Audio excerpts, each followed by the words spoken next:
ఈటల రాజేందర్ గారు అతని కార్యకర్తలు కూడా జై శ్రీరామ్ అనే నినాదంతో ముందుకు పోతురే తప్ప మేము గెలిస్తే తెలంగాణ ప్రజలకు ఇది చేసి చూపిస్తామని చెప్పేసి ఒక్క గ్యారెంటీ కూడా ఇవ్వలేకపోతున్నారని చెప్పేసి భారతీయ జనతా పార్టీ ఏ సర్వే చూసినా దేశంలో అధికారంలోకి వస్తుంది.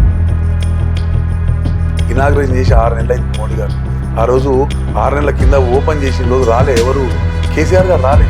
మేము ఏం సునీకి ఇస్తామంటే రాలే. ఈరోజు ఇక్కడ ట్రాఫిక్ సమస్యలు చాలా ఇప్పుడు అభివృద్ధి చెందుతుంది కాబట్టి చాలా ట్రాఫిక్ సమస్య ఉన్నది. అయితే ఇక్కడ మనం మల్లాపూర్ వెళ్ళినట్టయితే ఇంకో బ్రిడ్జ్ కట్టాలి అక్కడ. ఓకే, ఇక్కడికి వెళ్ళినట్టయితే అప్స్ కూడా పోయినట్టయితే రోడ్ బెడప్ చేయాలి. ఇప్పుడు మనం బీజేపీ పార్టీలో ఉన్న మాధవి లత గారు హైదరాబాద్ ఎంపీ స్థానం నుంచి పోటీ చేస్తున్న క్యాండిడేట్ మతాన్ని ఆధారంగా బాణం ఎక్కువ పెట్టి మత విద్వేషాలకు రెచ్చగొడుతున్నారని చెప్పేసి అంటున్నారు. ఇది కరెక్టేనా? అంటే ఒక విషయం అండి, అది తప్పండి. చూడండి మీరు, అంటే జనరల్గా ఆమె ఇప్పుడు రాముని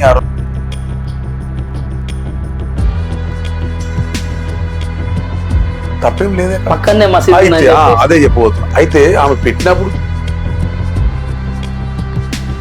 ప్రజెంట్ రేవంత్ రెడ్డి గారు ముఖ్యమంత్రి అయిన తర్వాత ఇప్పుడు బీజేపీ ఇక్కడ ప్రచారంలో పుంజుకుంటుందని తెలిసి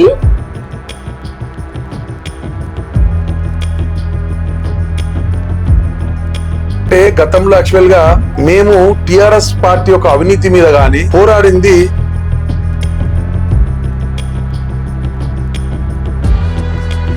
మరి బండి సంజయ్ గారి మేమే పోరాడాం. వాళ్ళ యొక్క అవినీతికి వ్యతిరేకంగా, కుటుంబ పాలన వ్యతిరేకంగా మేము పోరాడాం. కానీ కొన్ని సందర్భాలలో